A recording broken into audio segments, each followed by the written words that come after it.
Receber dividendo em dólar é muito bom. Mesmo eu, que na carteira internacional foco mais em crescimento, adoro receber dividendos em moedas além do real. Mas cuidado! Empresas que parecem baratas podem ser grandes armadilhas, pegadinhas disfarçadas de oportunidade. Então, hoje, nesse vídeo, vamos conversar de 6 empresas americanas pagadoras de dividendos. 3 que, de fato, não só estão pagando bons dividendos, como eles são sustentáveis para o longo prazo, configurando ali uma oportunidade, e 3 falsas oportunidades que até podem performar bem se conseguirem superar seus riscos, mas esses me parecem grandes demais para valer aportes com o nosso suado dinheirinho.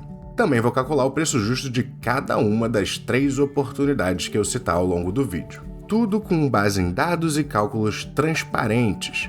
E se você for esperto e prestar atenção, tenho certeza que vai aprender pontos de atenção e extrair novas etapas para a sua própria análise de investimentos. Nem preciso dizer que eu estou fazendo o meu melhor para condensar anos de estudo e experiência nos mercados em vídeos acessíveis que possam de verdade te ajudar a ser um investidor cada vez mais completo. Então, se gostar do vídeo, peço que deixe seu like, se inscreva no canal, se torne um apoiador ou no Apoia-se ou como um membro aqui no YouTube. Ambos recebem acesso ao nosso site de valuation e, no caso dos membros, também recebem acesso antecipado aos vídeos. E se você quiser fazer só uma doação solta, temos também o endereço Pix do canal, que fica na descrição e tá aí na tela para vocês.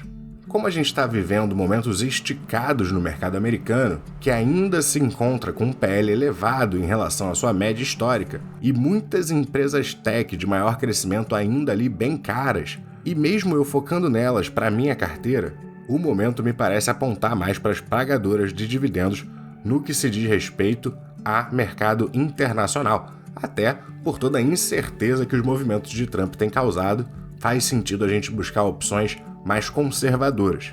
E é exatamente nesse grupo de empresas que a gente encontra algumas que descolaram da performance forte do S&P 500, sendo assim opções de menor risco para se investir no exterior no momento atual.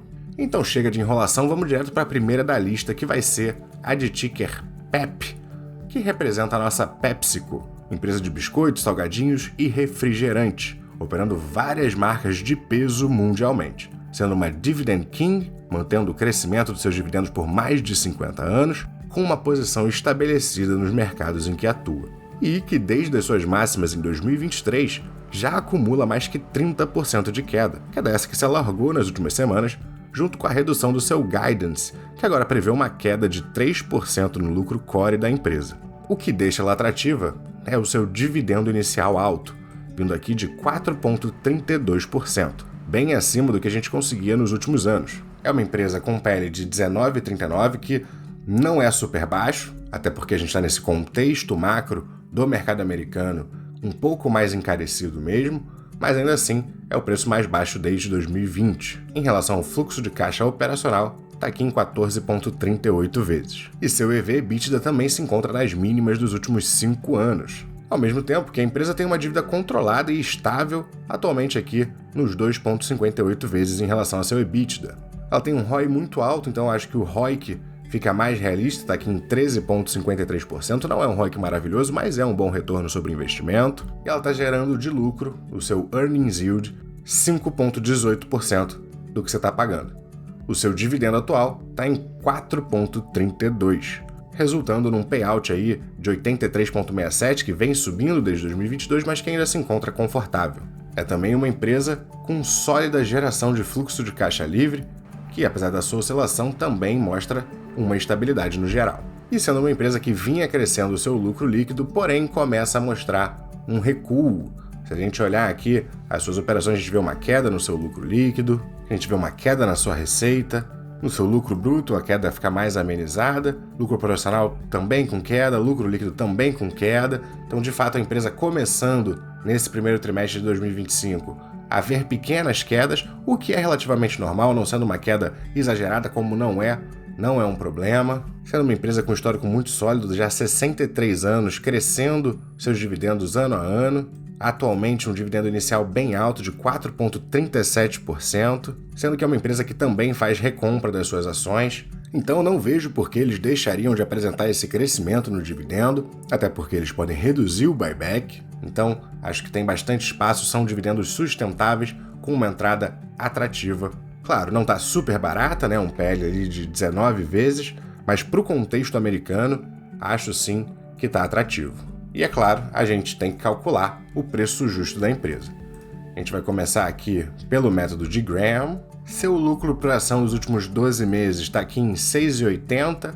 Vou estimar até um pouquinho mais de queda para 6,75. Com um crescimento que para o lucro acho que dá para ser um pouquinho maior, vou estimar um crescimento de 6% e 8% de taxa de desconto. E por esse método a gente chegaria a um preço justo de $76, então indicando que ela na verdade está cara, porque ela está atualmente aqui nos $131.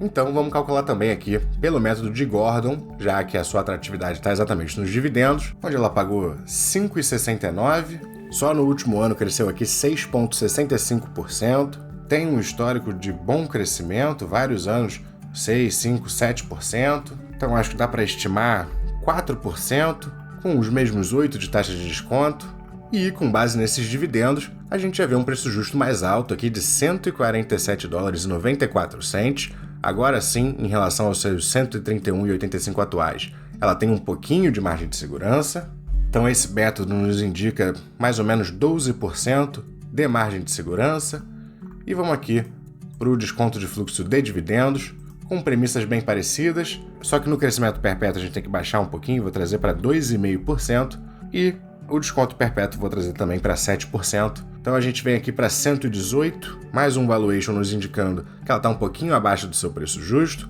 mas de fato é muito difícil, é muito complicado achar empresa de qualidade no mercado americano que tem muito mais liquidez, muito mais eficiência, é muito complicado achar barganha mesmo. Então, para os contextos que a gente vive, acho que é uma oportunidade porque tem um bom dividendo inicial, sustentável, mesmo para o longo prazo. Vamos então para uma armadilha. E aqui eu vou falar da Merck, que é uma empresa muito grande. Empresa farmacêutica relevante, com dividend yield inicial aí de 4,2%, cresceu 5,2% só no último ano, já tem 10 anos de crescimento desse dividendo. Inclusive, aqui sim a gente encontra um PL atrativo de 11,21, em relação ao fluxo de caixa livre 11,37, um EV/EBITDA de 7,62, então a empresa se mostrando bem barata. Não tem uma dívida enorme, 1,2 vezes dívida líquida por EBITDA, muito tranquilo, super manejável, um ROI alto de 39,2, um ROIC muito alto também de 19,3, dividend yield bem abaixo tanto do seu lucro quanto da sua geração de fluxo de caixa livre, ou seja, todos os indicadores dizendo que a empresa está linda, maravilhosa. Então por que ela é uma cilada?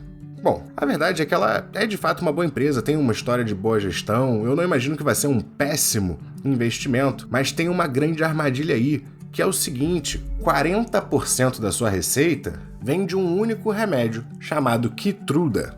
Uma única droga representa 40% da receita dessa empresa farmacêutica, e a patente de exclusividade dessa medicação vai vencer em 2028, ou seja, a empresa tem apenas 3 anos para 40% da receita dela deixar de estar sob proteção de uma patente e poder começar a ser comercializada e produzida de forma genérica, abrindo um enorme vetor de competição e de potencial captura dessa receita por parte dessas competidoras. Eles dependem de bastante sorte e eles não me parecem ter um pipeline tão robusto, apesar de eu não ser especialista em farmacêutica. Me parece que eles estão numa situação difícil de conseguir aprovar novas drogas suficientes e algumas delas ter uma grande demanda para sequer conseguir prevenir o movimento de queda da receita que está reservado para a empresa lá para 2028, a partir de 2028. E nesse momento a gente tem uma boa chance sim de ver esse dividendo deixando de ser sustentável, então acho que tem um risco muito grande, mesmo que eu goste da empresa. Ainda nesse setor, porém com um dividendo menor, temos a Johnson & Johnson. A primeira coisa a falar sobre a empresa é que em 2022 ela fez um spin-off da empresa hoje conhecida como Kenvue.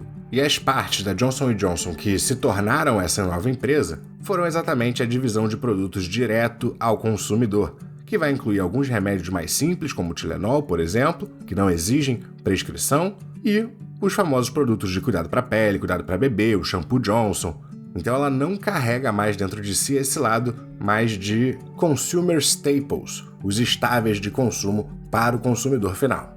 Então comprar Johnson & Johnson hoje já não inclui essa divisão de produtos, mas eles ainda são bem relevantes. O que sobrou para eles são basicamente duas partes principais: o lado farmacêutico, onde eles vão ter uma boa diversificação da sua receita, vão ter remédios em diversas áreas, vários já aprovados, já muito consolidada, tem um pipeline de novos surgindo, não está super perto do vencimento de nenhum que seja muito relevante, inclusive ele é bem distribuído entre diferentes remédios, e o segmento de MedTech, que vai incluir várias soluções de saúde que são mais tecnológicas, desde ferramentas para cirurgias, até soluções ortopédicas, então junta artificial, reposição e apoio para os ossos, uma série de produtos. Quando a gente vê o lucro líquido, ele deu uma disparada, então tem efeitos não recorrentes aqui, a gente não pode pensar que ela disparou assim. Mas, olhando seus remédios, a gente vê crescimento na oncologia, no lado da imunologia a gente vê uma queda, porém nada assustador, inclusive equilibrando o crescimento maior que a gente viu na oncologia. Os de neurociência, que são ali, se não me engano, psiquiátricos, conserta, se não me engano, para TDAH, e nesses a gente também está vendo uma queda, porém em alguns a gente vê um crescimento, mas no total, mundialmente, uma queda. No lado cardiovascular a gente tem um crescimento forte, e quando a gente consolida tudo isso no que eles chamam de medicina inovativa, a gente tem aqui um pequeno crescimento mundialmente de 2,3%, e no lado de MedTech, um crescimento maior. No lado de cardiovascular, um crescimento de 16,4%. Na Abiomed, um crescimento de 13,3%. A Abiomed, no caso, é uma empresa dentro da Johnson & Johnson que faz ali dispositivos para circulação de sangue que são implantáveis e temporários ali, inclusive externos ao corpo. E na eletrofisiologia, que é a única parte desse lado de MedTech que tem queda, é uma queda bem pequena de 1,6%. Então a gente vê que é uma empresa mais bem distribuída, bem diversificada, o que dilui o seu risco, e mesmo assim, um dividend yield inicial bem atrativo de 3,37%, que para o pagamento em dólar é bastante atrativo.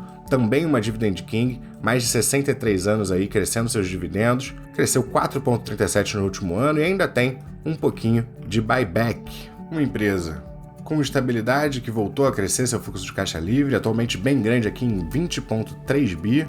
Então a gente vai direto para o método de desconto de fluxo de caixa, com uma taxa de crescimento para esse fluxo de caixa livre que eu vou estimar aqui nos 4%, 8% de taxa de desconto, 2,5% de crescimento perpétuo, com 7% de taxa de desconto, uma empresa de dívida controlada, 1,73 vezes EBITDA, e com essas premissas, a gente chega a um preço justo aqui de $170,75, mais uma vez, um pouquinho acima do seu preço atual, indicando já uma pequena margem de segurança.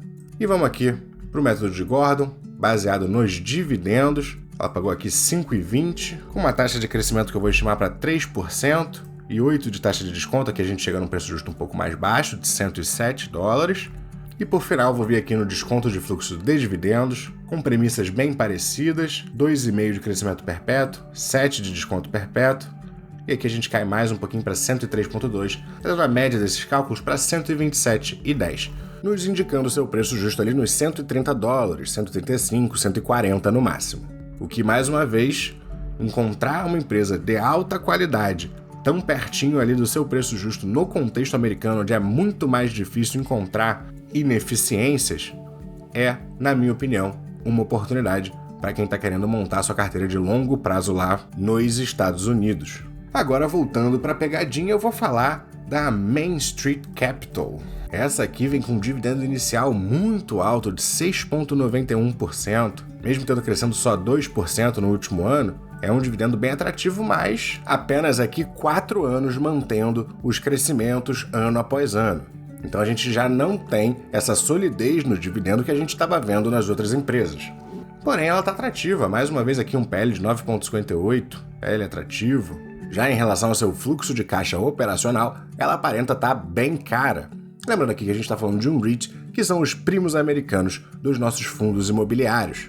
Ela tem um ROI forte, mas um ROIC não tão forte, mas os indicadores também não nos dizem nenhuma grande questão nela. Para a gente entender o problema dela, a gente tem que dar uma estudada no mercado. E o problema aqui está na classe de ativos. Eu não gosto de REITs de papel, de REITs que operam ali em dívida. O mercado de REITs ele tem dois tipos, né? Assim como aqui no brasileiro a gente tem os FIIs de tijolo e de papel, a gente vai ter os REITs de equity, equivalente ao nosso de tijolo, e os REITs de mortgage, equivalente aos nossos FIIs de papel.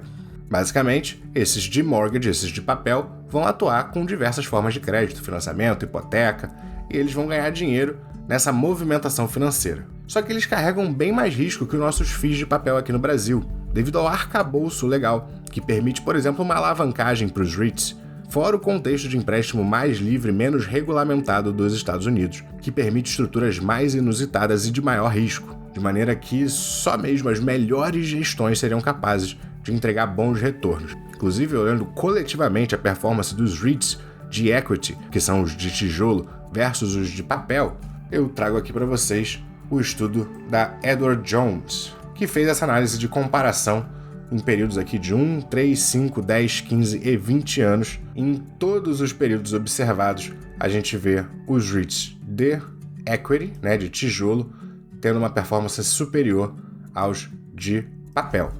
Então, lá no mercado americano, também pela mais baixa taxa de juros, que fica mais difícil esse tipo de operação, eu não vejo sentido em ter REIT de papel, eu tenho só REIT de equity, não vejo por que entrar nesses que coletivamente, né, enquanto classe, tendem uma performance fraca, historicamente. Então, mesmo com um dividendo alto, esse é um que eu ficaria de fora. E já que a gente está falando de REITs, eu resolvi trazer um de tijolo, onde eu tô vendo oportunidade, que é o Realty Income. Um fundo bem consolidado, mais uma Dividend King aí, muitos anos crescendo seus dividendos ano após ano. Primeiro trimestre aqui crescendo a receita total, crescendo o lucro líquido, crescendo o FFO, que são os Funds from Operations, que é uma métrica ali um pouco mais fiel no caso dos REITs de tijolo, para a gente acompanhar seus resultados do que o próprio lucro líquido, e basicamente tudo de importante mostrando crescimento. Vem crescendo a presença global, até para conseguir continuar crescendo após tantos anos, principalmente Estados Unidos e Europa. Deu uma boa reduzida no seu guidance, se encontra agora entre 1,40 e 1,46, antes estava entre 1,52 e 1,58. Só que mesmo esse revisado para baixo ainda é um bom crescimento em relação ao que ele gerou de fato no último ano, e a previsão do Adjusted Funds from Operation, os fundos das operações ajustados, se manteve estável aqui. Tem um portfólio extremamente diversificado, dos mais diversos inquilinos, perto de 80% dos seus imóveis são de varejo, 14% industriais, 3% relacionados a jogos e 2,5% em outros tipos de imóveis. Então não tem uma mega diversificação em tipo de imóvel, mas dentro desse tipo de imóvel ele tem uma maravilhosa diversificação entre inquilinos. Uma das coisas mais importantes aqui é a taxa de ocupação deles, sempre muito alta historicamente, desde os anos 2000 aqui, atualmente 98,5%, mostrando a solidez dos seus imóveis e basicamente tudo caminhando direitinho, redondinho com ele, mas esse aqui eu não vou calcular o preço justo para vocês, porque ele não se modificou tanto assim, teria uma modificação muito pequena desde a última vez que eu calculei, então eu te convido a procurar o vídeo que eu fiz exclusivo dele, já tem um tempo, então alguns dados não vão estar os mais recentes, mas o cálculo ainda faz sentido, então no final eu vou colocar ele como vídeo recomendado e vamos fechar aqui com a terceira armadilha, a terceira cilada do nosso vídeo, que é a Comcast. Mais uma vez, empresa com histórico sólido, dividendos iniciais muito altos, e mais uma vez, se eles conseguirem superar os desafios que eles têm pelas frentes e conseguirem manter um crescimento desses dividendos, ela vai ser um ótimo investimento. Mas esse é o problema, eu vejo um cenário cada vez mais difícil para o crescimento da Comcast. Ela é uma empresa de telecomunicações, tradicionalmente operando ali como provedora de TV a cabo e da internet, mas que de alguns anos para cá veio tentando entrar na produção de conteúdo, tem o serviço de streaming Peacock e até adquiriu algumas grandes produtoras como a NBC Universal, a DreamWorks e a Sky, de TV por satélite, aquela que foi bem forte aqui no Brasil há uns anos atrás. O problema é que o espaço de streaming, que já vem fazendo eles perderem assinantes no lado da TV a cabo, já está bem saturado, com muitas das empresas mostrando dificuldade de monetizar essa atuação. A gente soma isso ao histórico péssimo de atendimento da Comcast, que apresenta ao longo da história várias práticas predatórias com os clientes, dificuldade de cancelar a assinatura, e foi vários anos ranqueada como a pior empresa americana entre todas as indústrias, entre todos os setores. Claro, muito pesado por essa questão de atendimento ao cliente, mas consecutivamente sempre lá em cima no ranking das piores empresas para ser cliente. E muitas vezes a sua posição dominante vem de um monopólio que ela tem em algumas áreas mais rurais, onde ela acaba sendo a única provedora de internet e os clientes não têm alternativa. Mas a gente já está vendo a AT&T e a T-Mobile buscando suprir internet para essas áreas. Creio que muitos dos clientes da Comcast estejam presos à empresa por falta de opção. E já que essa competição vem crescendo, creio que ela possa mostrar cada vez mais dificuldade em crescer seus resultados ao longo das próximas décadas, sendo mais uma empresa que, na minha visão, mesmo com um dividendo alto, não vale o risco que corremos ao aportar nela. E com isso, a gente fecha o vídeo aqui, vou deixando 2 vídeos recomendados para você. Espero que tenha gostado. Se gostou, não esquece do like, se inscreve aí. Tô sempre tentando trazer um conteúdo bacana para te ajudar. Bons investimentos e até a próxima!